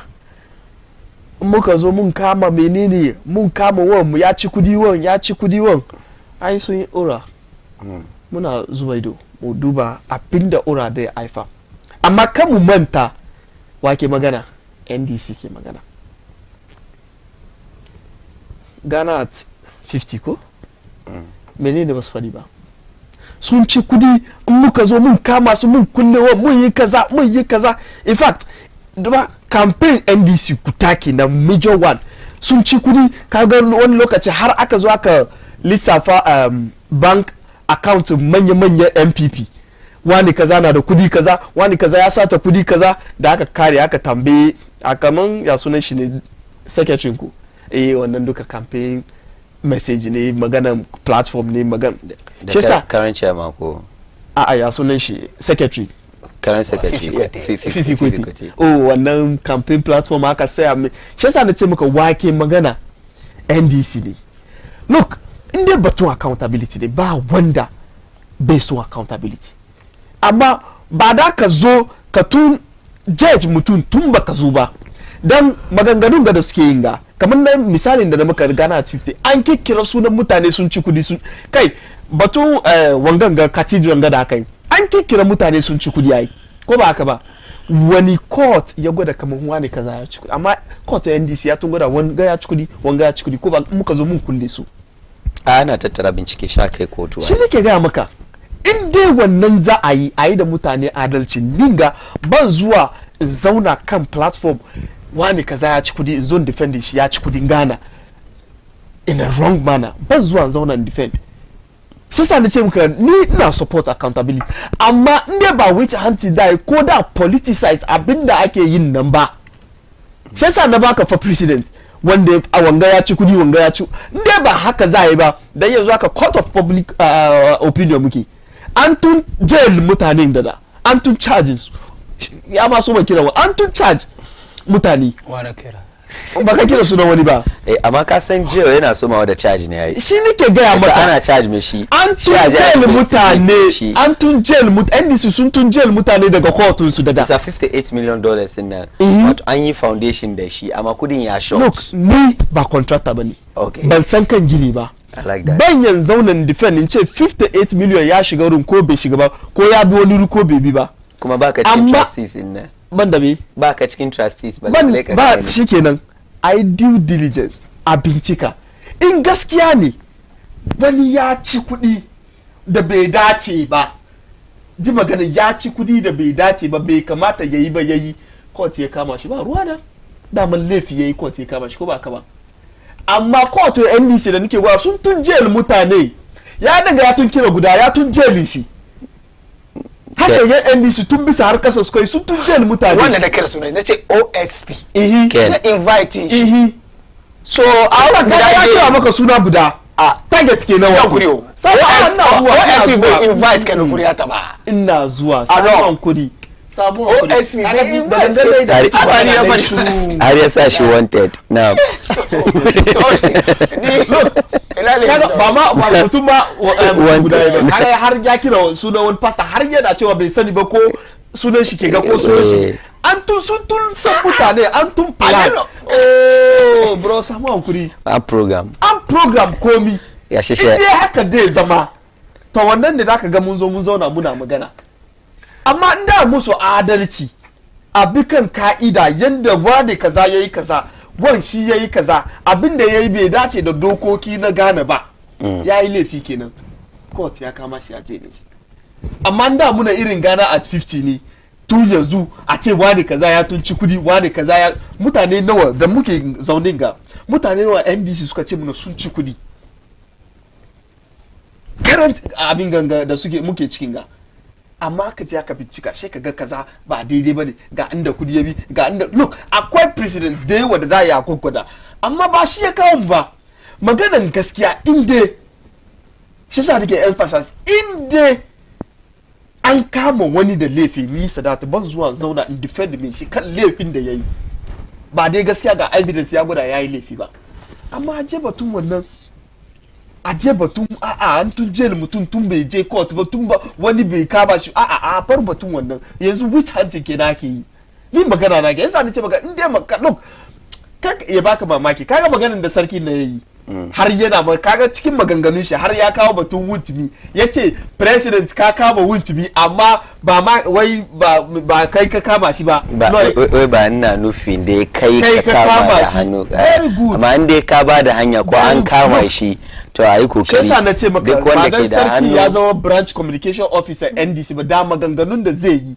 ba laifi ce kaga ya look wani magana yayi in ka saurare magana yayi da zo da na zauna na ce maka hannun president na cikin kamun wuntumi ya san da abin da ake cikin duka ya na ce wai bai da time shi kaga sarki ya tona mai asiri ba samu hankuri malam reset in the country kaga ba yes magana ka dole kai wanga magana mu duka mun san abin da muke ciki dole kai wanga ban fortun ka fadi amma sarki ya bari ka sani kai ka kama shi kuma ko ba kai bane ba kai bane esa look abin da ke tafiyan ga tun bisa ba wanda bai sani ba look nothing goes on without the knowledge of the president kamin inda misali kamin fito gidan kai nan watakila dai ba wani hakan ga dai ba da ra'ayin ce maka president labari ina zaune nan ina magana shi to let's say ina son gura maka ba abin da ke faruwa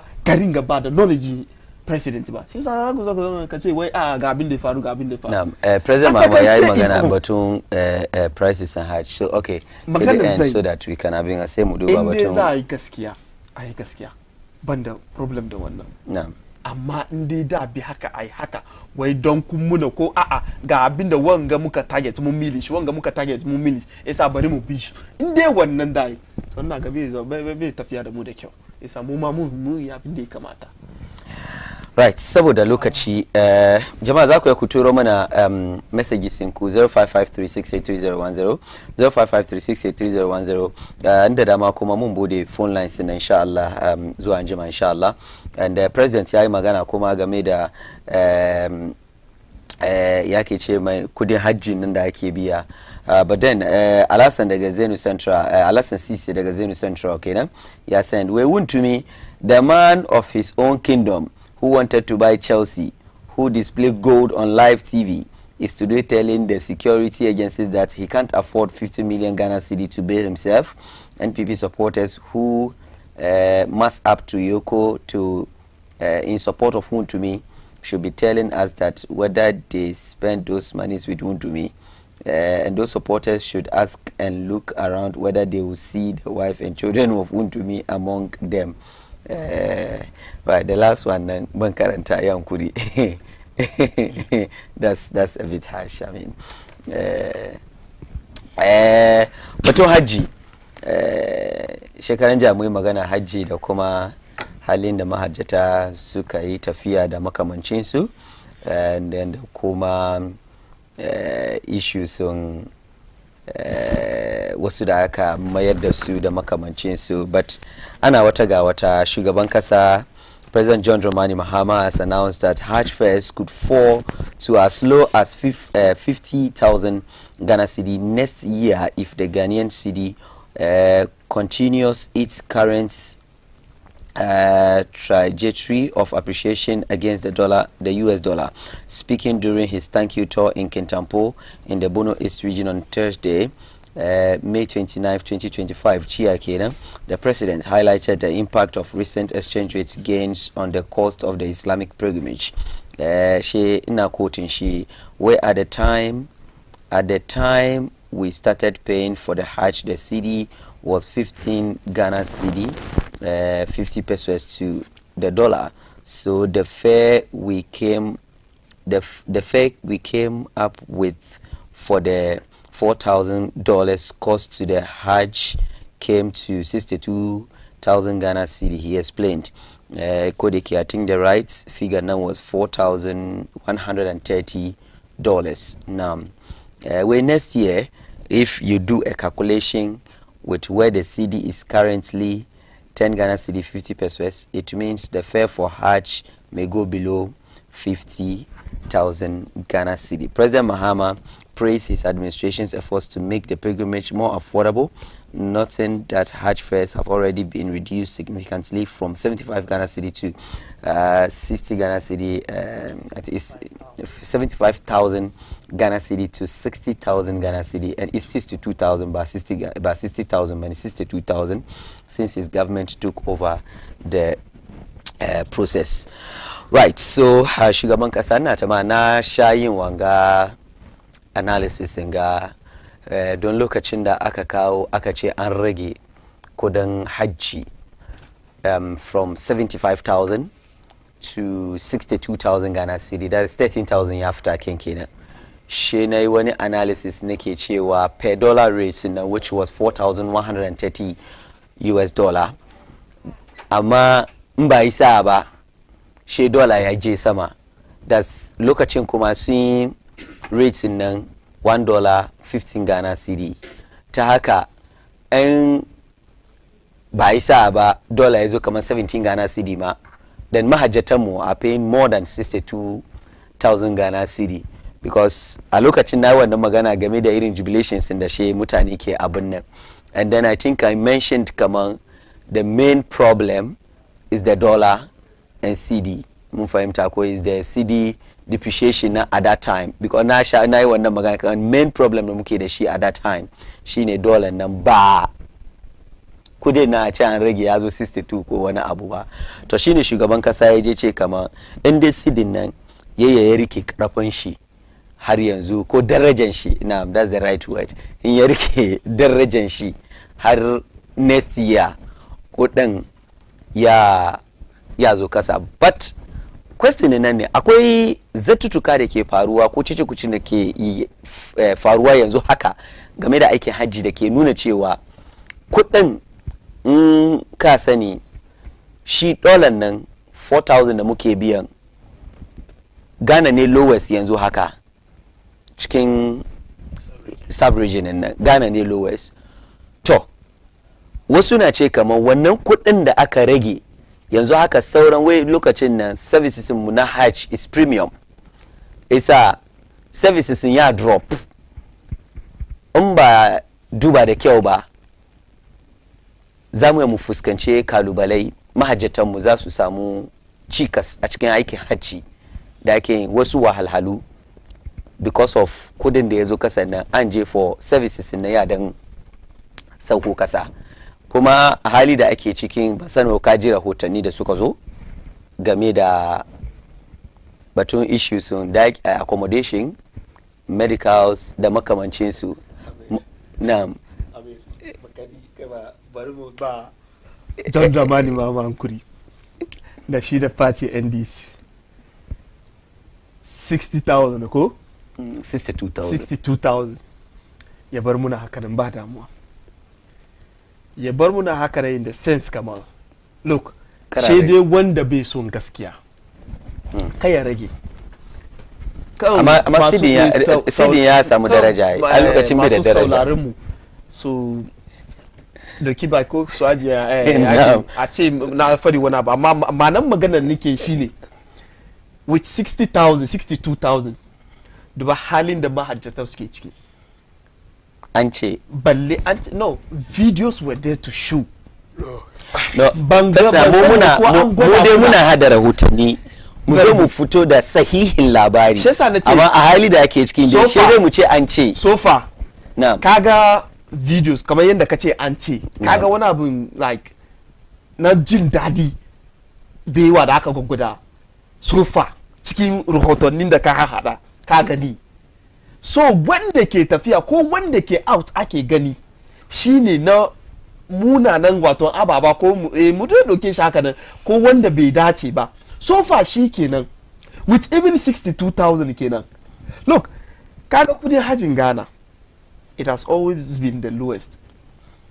In ya fi na wani gari maybe bai wuce garuka biyu ko lokacin da muke biyan 6,500 ko 70 dollar times kamar 6,500. Some were paying $7,000, some were paying 7,500.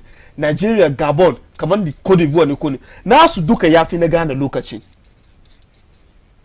Kuma ba wani complaints da yawa da ya zo lokacin da MPP ke in akwai maybe guda daya a ce maka mun ji jiki nan ko abu kaza bai ti daidai ba abu kaza bai ti daidai ba wato ka samu amfanin kudin da ka biya wahalan bai yi yawa ba sai aka muna alkawali in aka zo an rage mu duka mun san shi dai in dai an rage abinda wato amfani ko kuma kudin da 75,000 cedis ya maka nan shi no 62,000 dai muka shi ba haka man karya yaudara ka muna saboda in ka je ka biya kudin hotel misali 1,000 riyal haka kowane mahajjata suka biya kudin hotel misali dai nake yi lokacin kana biyan 75,000 sai yanzu aka rage 62,000 Amir wannan hotel 1,000 riyal da kake biyan nan shi no zaka je ka biya cikin 62,000 ya yi kagan da suka yaudari mutane kenan. But you need to understand something cikin maganan presidents CD idan kasan su suna deal da Saudi cikin dollars da deal ka gane magana na ta haka misali mu doki lokacin 75,000 it was 60 no dollars cikin 16 ko 7 ko 15 okay so let's say $60,000 $6,000 at that time okay kasa inda wannan figure nan ma ne yake akwai da yanzu da CD ya samu daraja har yanzu ya drop lokacin da aka and in ya drop in ke mahajjaci misali 50,000 da John Dramani Mahama ke fadi wanga kamar da kudin ya zo 50,000 yanzu abin ya zama economics mu hankuri ko calculation 50,000 da yake maganan shi nan 50,000 na it could still be the $4,000 ko kwa $5,000 because $5,000 is giving you like 50,000 can understand that therefore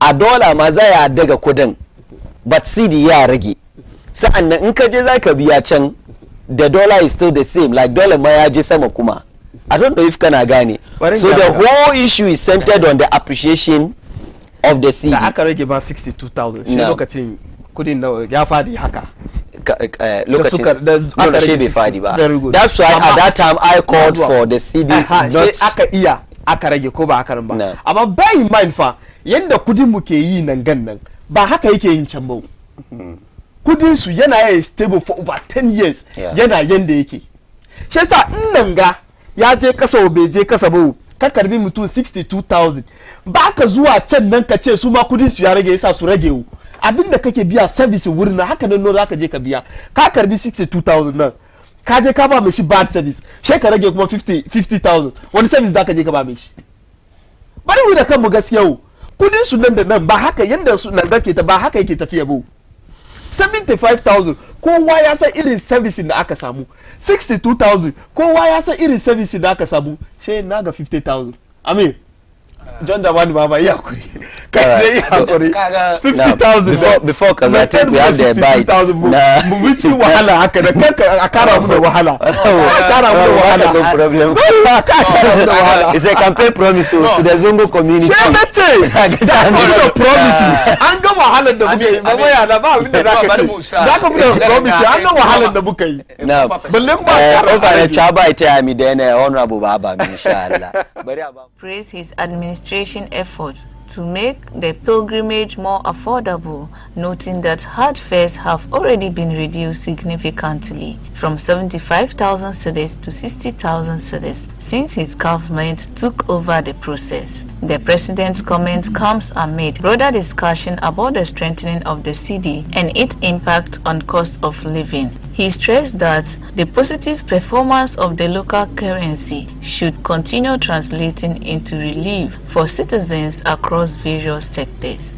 We also reduced the fare for carrying out the Hajj pilgrimage. Yesterday, the last aircraft airlifted our pilgrims to Mecca, and we reduced the fares from 75,000 to 62,000 cedis. And I can foresee that with the performance of the cedi, because at the time we started paying for the Hajj, the cedi was at 15.5 cedis to $1. And so the fare that we came up with for the $4,000. Now, Honorable. No. Ya kamata. 75,000 Ghana cedis at that time was too extreme. Expensive. It was too expensive. Forget about the dollar rate when you look at it. It was too expensive. Nabu 62 problems in the aka encounter with Hajj this year was not about the money. It has to do with administrative lapses. It wasn't because couldn't be kai ayima ma ajata abin da fa musu ba. Abin ya kamata ba. Yes. It was administrative lapses. Wannan na mu maganan wannan. Amma batun 62,000 it was fair and justified. Okay, so problems like it's not as a result of the reduction. Yes, the reduction. Okay. Because there is nowhere all the and when a hotel in the Aka told the she come on, yeah, hotels in the Aka way. No, nah, back on I'll grant you that. Kumanin na che anchi ni ba tabbatar. When no hotels in the Aka way ba su da kyau. As we speak, ba wani mahajjatan da ke wannan hotel. Because anchi su duka anchi su a different place. Because I realized come on one place was not conducive. So yes, ba batun dariya bane. Yau a gwada muna wanda ya zama ma'ajata inda dai ya gwada video ya ce wai inda aka ce wai bai da kyau me shi na wurin har yau wani lapses aka samu lapses na kai batushin nan no sama lapses nan ne kaman farko it even start kaga sometimes we always mix the two mun san kaman akwai wadanda suka je su yi hajji with the umrah visa. Yes. Task force. No, when the issues no zuwa. No samu ankuri. I issues here far as well, especially with this day of social media. No. People mix the issues. Okay. Until the Hajj board itself came to what? Clarify. Come on. Oh, these are people who didn't come with us. These are not our pilgrims. They came on their own. So they gabaya masko videos ko ce ayafi musu was let's even put that one aside. So ayafi. Ayafi musu. No. Wani dan wanmu yazo ya fito da video ya ce wai inda yake he has even joined the Dawa team blah blah blah. When he was asked to adduce evidence later yazo ce wai ba haka nan bane shi ayafi mai shi ma yayi laifi. Daga baya muka gan wasu videos akwai wata system mu guda inda ta fito ita kan social media ta yi maganganu kama ga condition da suke ciki amma hotels da suke nan is not even conducive for them. That same lady and she is a prominent them put within our Zungo sector ga kama mutumin da in ta yi magana ka doki magananta kaman gaskiya da muhimmanci na muhimmanci because mutumin da take da muhimmanci ita no ta zo ta ce wai su dukan da suke wannan hotel an cire su an koma da su cikin different hotel and as I speak ban ji ta fito ta ce wai kaman inda aka kai mun na bai da kyau ba ko kuwa in ji wani ma'ajata ya ce wai kaman har boyo suna cikin wahala ya farko na da challenges kuma abin da fi mu understand ne kaman the government took over. John Mahama was sworn in 7th of January. On the 13th of January, there was what we call the Hajj conference in Saudi Arabia. Na dunia duka. We didn't need to discuss. We couldn't go because at that time we couldn't even form a team. So Bashina Kazabi Collins Dauda suka je. She ne ke cewa ba su te ba su yi suje conference ba. It was late because the Hajj committee was formed on the 9th. Shi da kariya suka mu da kenan. Samu ankuri ana magana. Sunje they went there on their own. Aside the conference, went to meet the Hajj or the Ministry of Hajj in Saudi and okay, discuss so they issues. couldn't attend They couldn't attend the conference. They couldn't attend the conference. Ama Sunje ne suka meet. Yes, soon meet. Ama they couldn't attend the conference. So what I'm saying is that the issue is not about the money. The issue is about administrative lives, and it is human. It happen. It happen. I admit, come on, because Hajj board the council soon admit, come on, there were mistakes that they made. Is it because it's their first time? Of course, we can give them. Muyamu grant muskama. It's their first time. First time. Oh, Kagacha why 2017 challenges. Challenges. That's what I'm telling you. Domin akwai wasu kurakurai da even aka san da wanga kudi ba an bar mahajjata samu ankuri. Yeah, that's what I'm trying to say. Like, akwai wasu kurakurai da muka zo muka bar akwai wasu kurakurai da muka bar ji. In yazo wasu ababai MPP, sometimes you have to relax because and they are looking history of Hajj Gananga. Nda do what they know mess up Hajj. The MPP doesn't have any moral grounds to talk about it. Look, in 2000 and there about 2007, 2008, ina ake yaje mahajjata work so rai su ci su wurin ya dace kewaya ma ba shi nan suka zo su a bata wurin. It took the government of Professor Mills at that time in 2009 ake Hajj village. It was the government of Professor Mills who streamlined Hajj in Ghana here. MPP doesn't have any proper records when it comes to Hajj. At the end of the day, they gave us the most expensive Hajj fare. She create that bongo Hajj where people think that, okay, we can take the Umrah visa and then find a way to do Hajj. Which is not advisable. Exactly. So what the Nasuka advice, of course, the reason why it became prevalent last year was because the Hajj fare, in all humility, was too extreme.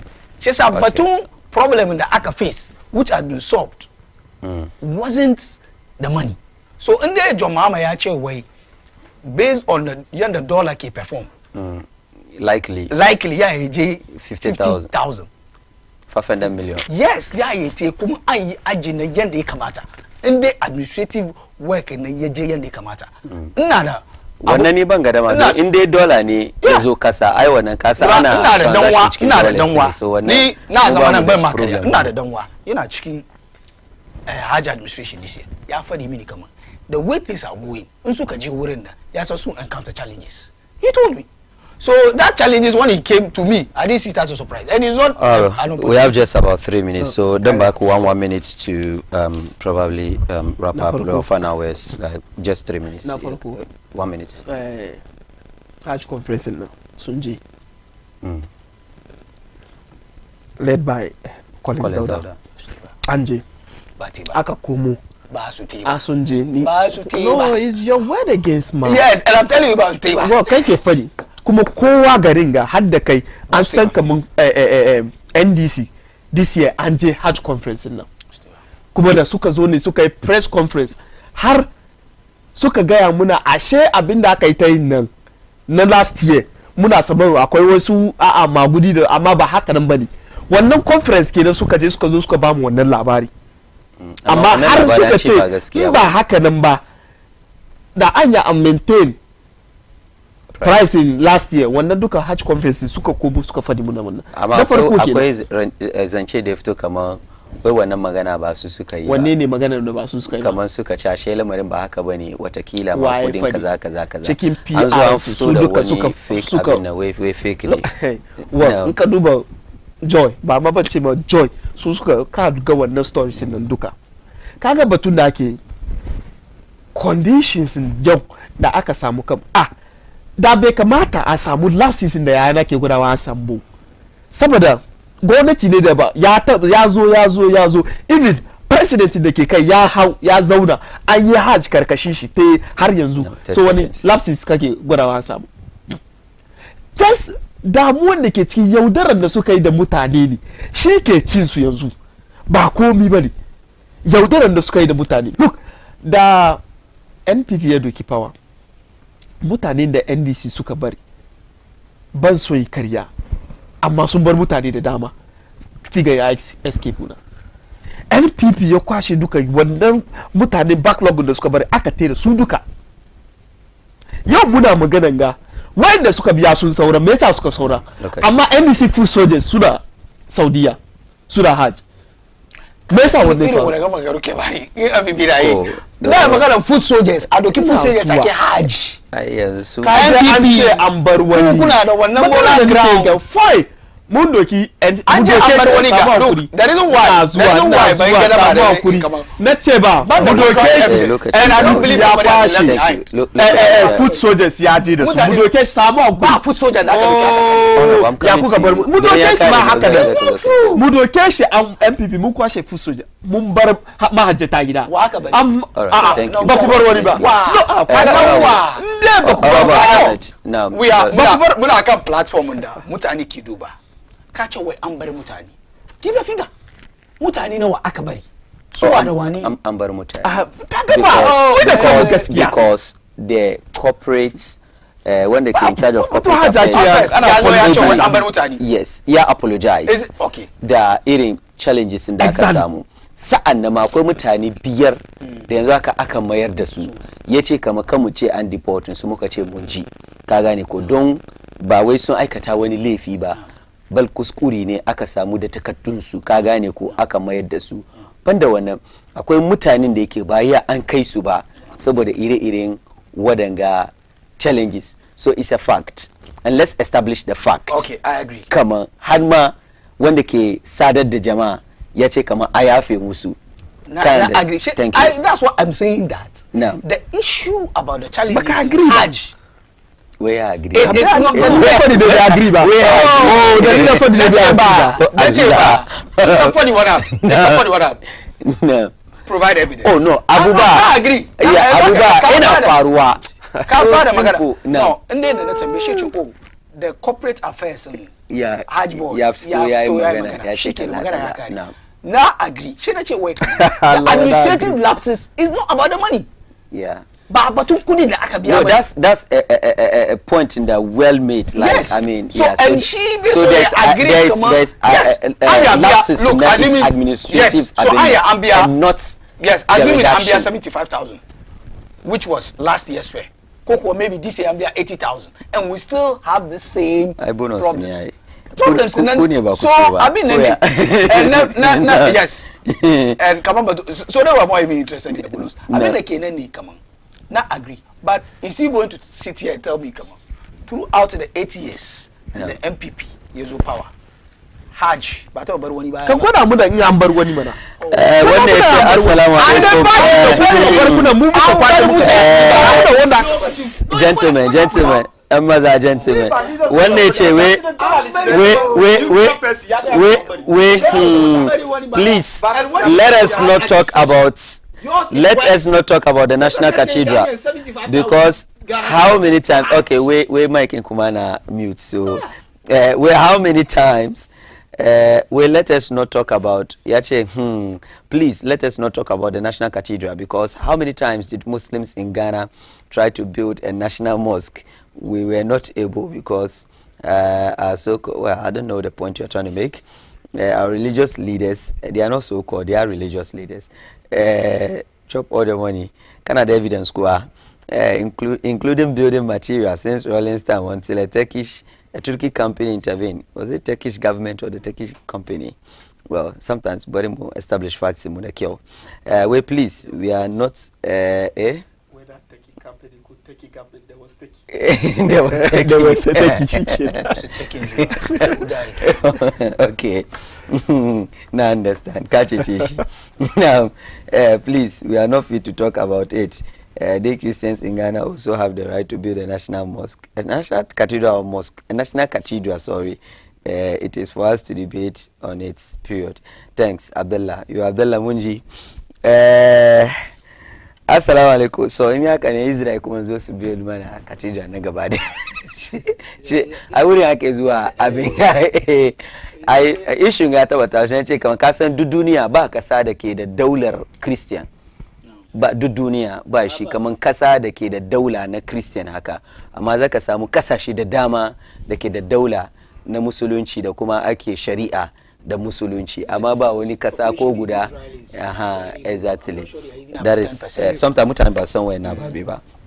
Last message. Assalamu alaikum. The president should not talk about the Hajj fair because it all depends on the dollar rate. Yes, that's my point actually.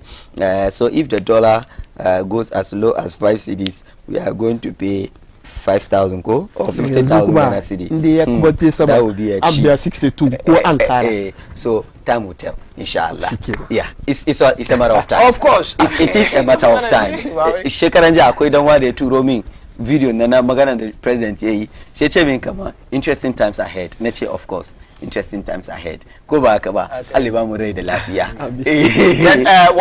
One admission I mean from my checks, yes, it's true that they were able to go for the Hajj conference. All right, mashallah. Honorable kaga yayi adalci kenan. No, haka suke ne. Haka ne. Yayi adalci. No, abin ya fi karfi shi da dole accept. No. Masu kallo. That is one thing that you need to let inda lokaci ya ba mu dama mu kawo shirin mu karshe tare da Honorable Sadat na wato NPP da kuma Honorable Abdulsamad na NDC. Ni ne naku Ameer Mukhtar da na wato gabatar da wannan shiri. Idan Allah ya kai mu ranar Laraba za mu sake haduwa akan wannan shiri da ikon Allah. A kwana lafiya. Assalamu alaikum wa rahmatullahi wa barakatuh.